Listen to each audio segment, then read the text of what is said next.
Hello, my friends. Yes, the time has come for me to take on the BBC challenge.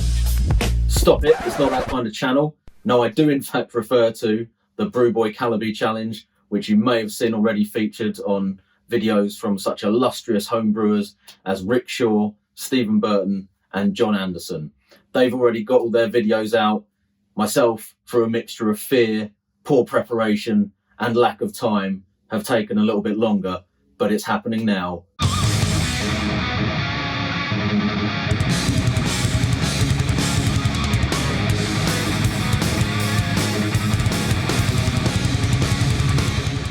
So what is the Brewboy Callaby challenge? Those of you who've watched the videos from the other guys will already know a little bit about this probably. If you aren't following their channels, check out the links that will appear above and you can go and watch them there. So for those of you that haven't seen them, essentially, Matt sent me 4 beers, which are numbered, and he's told me what number 1 and number 3 are, and I've got the recipes and all that other information here as well. The 2 in between, so there's 2 versions of number 2, are either a porter or an impy stout. So it's basically a little bit of a lucky dip jeopardy kind of situation where I'm supposed to drink 3 of the beers, but I don't know whether I'm going to hit a massively strong imperial stout in the middle or a porter. So that's the concept. Essentially, Matt's trying to fuck me up here, I think. So we're supposed to start off with beer number 1, which is a Dortmund export, 5.2% German lager. Now, I'm going to have to look at the recipe on the same phone that I'm videoing with, so cut. So let's crack on with this. We've got the Dortmund export up first. I will talk a little bit about the beer and a little bit about the recipe as I go through the challenge. And starting with Dortmund export as a style, I have a feeling that Matt might have got the idea for this, or even maybe the recipe for this, out of the book commonly referred to on a lot of the forums as the Bible. So Homebrew Beer by Greg Hughes. And the reason I say that is because it's not really a style that is recognized in style guidelines, and it's a bit unclear when you look it up what Dortmund export actually means in terms of the beer, apart from that it's somewhere between a kind of a Pilsner and a Helles, so maybe a slightly stronger in terms of alcohol beer than a typical Helles, and maybe slightly softer, less hoppy than a Pilsner. I'm not sure. Although saying that, this recipe has quite a lot of hops in it. So let's get it into the glass without further ado and see what we've got. So, looks like I've got a slightly dirty glass here. Oh dear. The glass cleaning Nazis might be onto me with this one. Lovely clarity, streaming carbonation, maybe just a very slight bit of haze or chill haze on there. In the recipe, we've got Pilsner malt, Munich malt, very simple base, and then we've got 40 grams of Tettnang at 60 minutes, 40 grams of Hallertau and 26 grams of Saaz at 10, and a little bit of Hallertau at flame out as well, 13 grams. So over 100 grams of hops is fairly hefty for a typical kind of German lager, and it's fermented out with Bohemian Lager 2124 from Y East, which is their version of the Weihenstephaner strain, which I've used a lot, and it's really good. So, keeping a nice fluffy head on the top there. Oh, quite a sweet white bread crackery aroma. There's a little bit of herbal, spicy, noble hop aroma there too. Maybe just a touch of fruitiness, perhaps. Can't quite pin down exactly what that fruity note is, whether that's off of that combination of hops or something from the yeast or the fermentation. But let's give it a taste. Here's something I found on the web. Thanks for that, Alexa. So there's a really nice grainy kind of malt flavour on this. Quite sweet initially, quite bready kind of flavour, and then the hops spiciness and bitterness kind of kicks in. There is a little bit of a fruitiness there as well, but it's quite subtle. I'm not sure whether this is something from the hops, because there's quite a combination of hops there, and there's quite a lot of hops in it for a lager, so it could be a sort of fruity note being given off by those, even though they are all noble varieties which don't tend towards fruity flavours. Or it could be a little bit of a fermentation kind of estery thing. I'm not sure, but it's really nice regardless. So really nice sort of crisp finish to it, and maybe the bitterness is a little bit more prominent. Looking at the water profile, it's a little bit harder than you might have for a lot of other lager styles. I'm not sure if that's what you're supposed to do with a Dortmunder, possibly. Maybe that region has slightly harder water, and that's what Matt was going for on that. But I think it definitely makes a bit of a difference in terms of how the hops are presented on this beer. But yeah, that's really nice and drinkable, and it's going to go down very fast, which is going to put me in danger of a certain level of intoxication, I think, by the end of this video. So I'll leave it there for this one. Very nice beer. Thank you, Matt. And then we have round 2, the Jeopardy round. Right, we're 1 down, so it's time for the dangerous bit. Part of me kind of wants the MP to be the one that I get, because, I mean, it sounds great. Oats, coffee, Tonka, bourbon, imperial stout. The bad bit is it's 13%, so yeah. The danger with doing this sort of video is you're always going to end up drinking the beers pretty quick anyway to get through doing the footage. So even though there's not that many beers, if you drink them quick and they're all reasonably strong, especially if you end up with an impy getting thrown into the mix, it can do some damage fairly quickly. Anyway, I'm just killing time here. I need to pick the beer. So John Anderson seemed to be able to work out which one was which prior to choosing, and I've got no idea how he did it, because I can't see any difference between the bottles, because they're both dark beers and doesn't really appear to be any visual indication of what is what. So that's unfortunate, because I was hoping it was going to be a bit easier. So which one am I going to go for?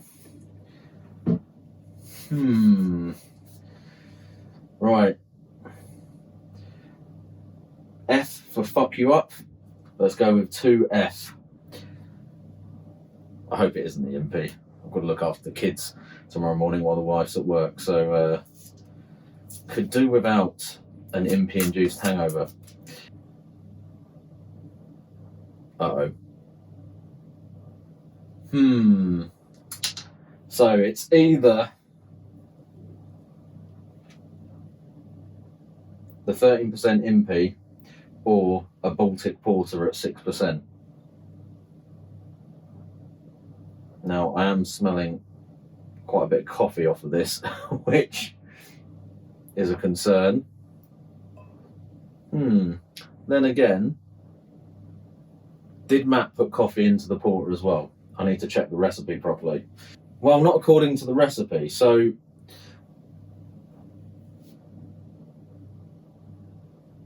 it does smell a lot of coffee, chocolatey coffee. Am I getting any Tonka beans or bourbon though? I don't know. It's very rich smelling, but that could still be the porter. However, in the glass, it doesn't look maybe as thick as I would expect, and there's a little bit of colour coming through in the light. So let's give it a taste and see what I think. Right, I'm pretty sure that it's the porter, unless it's a really deceptively light 13% beer. So yeah, I'm either wrong and I'm going to end up really battered, because this is going to get drunk quite quickly, or this is the Baltic Porter that's Matt sent. So I'll have a quick look at the recipe for this one and give you a few more details. So in this one, we've got Maris, Carapils, Dark Crystal, wheat malt, chocolate malt, and midnight wheat, Never used midnight wheat before. That's an interesting one. So I think that's obviously a dark coloured wheat malt that's been roasted the same as you would with kind of chocolate or roast barley, I suppose.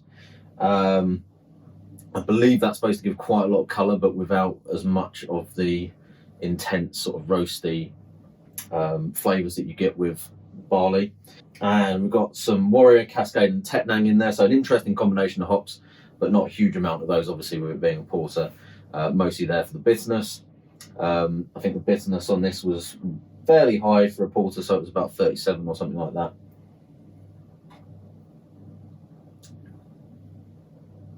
This is a very nice beer, so a real nice rich roasted flavour on there, but chocolatey coffee. Like I said, initially it made me think it might have been the Impy, just because of the really strong smell of kind of coffee chocolate that was coming off of it. And bearing in mind, I thought that might have been enough that it actually had coffee in it. It kind of gives you an idea of how much of that I'm getting off the aroma. So that's just coming from the malts, which is really good, and a nice firm bitterness there as well. So it's one of those dark beers where it's quite drinkable because of the bitterness, but it's still really rich and flavoursome as well at the same time. Bloody good job, Mr. Callaby. That's very nice. Yeah, so if you're into Baltic porters, this is a little bit on the low side ABV wise for a Baltic porter, so it's at 6%. I think maybe if you were going to be like really picky on the classifications of that, maybe that would be more like a robust porter as opposed to a Baltic porter, which tend to be pushing up towards kind of impy, stout kind of strengths. But it has the flavour profile of one, that's for sure. So yeah, if you're into those sorts of beers, maybe hit Matt up for the recipe. That's very nice. So again, I will smash that one back, and then I've just got the NEPA to do. So I think I've saved myself from the biblical hangover. I know Big Banana went mad and just drank all four anyway. I'm definitely not going to do that. No, definitely not going to do that. So yeah, finish this one off and then get on to the last beer. So 2 beers down, 1 to go. They went far too quickly as well, so I'm definitely feeling a bit of a buzz off of those. The porter was really, really good, so thank you very much for sending that, Matt. The Dortmund export was great as well, but the porter definitely my favourite out of those two so far. But this is a beer that I actually specifically kind of tapped Matt up for sending me. So this is his NEPA that he did a video, brewed a tasting type video on, which you can go and check out on this channel. I'll put a link to that above. And it's version 15 of his NEPA. So he's obviously brewed a hell of a lot more NEPAs than I have. And you'd think once you've done 15 versions, you might be starting to home in on a pretty decent recipe. It smells pretty fucking good in the bottle, I will say that. Now, I'll just talk to you about the recipe while I get this poured out. So it's a 6% NEPA. I think it was intended to be a little bit higher than that. Again, there's more details on that in the video, but I think gravity didn't drop down quite as low as it was supposed to, and various other things like that. Grain bill, Golden Promise, wheat malt, carapils, golden naked oats. What's the difference between golden naked oats and normal oats? I know I've used them before, but I can't actually remember. But it's probably the sexiest name that you'll get for a brewing ingredient. We'll say that at least. Honey malt and maltodextrin. So a couple of calling cards there from Mr. Timmy Jenkins, who's definitely been an inspiration for quite a few people's NEPA brewing. There we have it. So hopping wise, we've got some Strata, Idaho 7 and Citra in the whirlpool. Nothing in the boil at all with this one. The IBUs are still theoretically about 30, I didn't write it down, 35 I think it said, but because it's all in the whirlpool, generally I don't really put much stock in what the calculators say for the whirlpool hops, especially with beers like this where there's nothing else in the boil as well. Equinox, Sabro, Citra and Amarillo in the dry hop for 3 days, fermented with London fog. So there we have it. It's, I don't know if on the camera it's looking as much like orange juice as it does to me. I think the light, it's getting dark outside now, so the light's not great for this. So if it's looking a bit dark on the camera, rest assured it is on the darker side for a NEPA, but I'm definitely not thinking that's like, don't say it, oxidized. Definitely doesn't smell oxidized anyway. So it's really sweet, rich kind of tropical fruit. Not the best head retention on there, but not that fussed about that for a NEPA, to be fair. Where's the fruit smell from that? So it's kind of like sweet, sort of tangerine, very much like a sort of tropical candy, sweeties kind of aroma. Juicy fruit gum. Oh, it smells good. I'm going to dive into this. I'm not going to stand here sniffing it all night. So, yeah, like I said, although there's a little bit more colour on that, especially probably as it appears on camera than you might expect, that is definitely not oxidized, because that is just bright citrus, tangerine, peachy, melony, really, really good. Yeah, it's just like fruit salad, medley of tropical fruits, maybe more. Yeah, it's definitely got this sort of like soft kind of tangerine.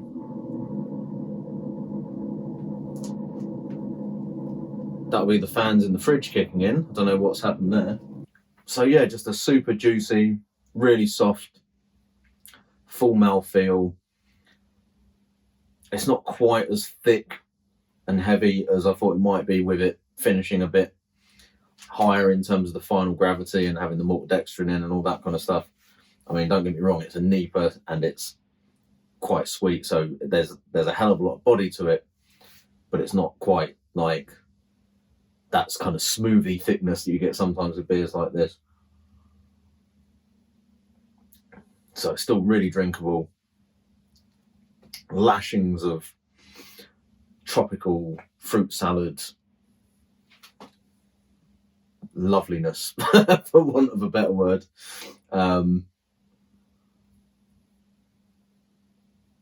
Yes, thank you very much, Matt, for sending all of these beers through. This one's fantastic. I really love the porter. This is probably beating that slightly for me in terms of overall enjoyment. So all really good beers there, and a nice progression there through the lager, the porter and the NEPA. And I will reserve the Impy Stout for a later date to enjoy at my leisure, because like I said, I could nail it now, but I'll regret it in short. So somebody think of the children, you know, they've got to be looked after tomorrow morning. So, and to be fair, I've nearly drunk all three of these in under an hour, so I think I'm still going to be fairly wobbly when I go back indoors. So yeah, the wife's going to wonder what's happened. But anyway, let's wrap this one up. So that's a cracking beer. I'm definitely going to enjoy drinking that. Should probably slow down a little bit. But thank you, Matt. Great beers. Great idea for just putting a little bit of jeopardy into the usual Beermail experience, and also giving me a motivation to actually do a video reviewing some of the beers as well. So if anyone else wants to send me some beers for review, or wants to implement some sort of similar challenge like this, do let me know. Hopefully not just purely with the objective of seeing me getting absolutely shit-faced on camera, but if it involves free beer, then you know, I'm game. But yeah, I'm definitely getting a little bit pissed now because I'm talking bollocks. So yeah, let's finish this one off. Thank you very much, Matt. Cheers for the beers, and I hope you guys enjoyed this video. And like I said, if you are interested in getting hold of the full recipes for these, ask for them in the comments. I'm pretty sure that Matt will be happy to share them, but that's kind of up to him, not up to me. So put it in the comments and we will see about getting those recipes links in there as well, if Matt's happy to do so. So thank you very much. Good night. I'm the dude. So that's what you call me, you know? That or his dudeness or duder or, you know, El Duderino if you're not into the whole brevity thing.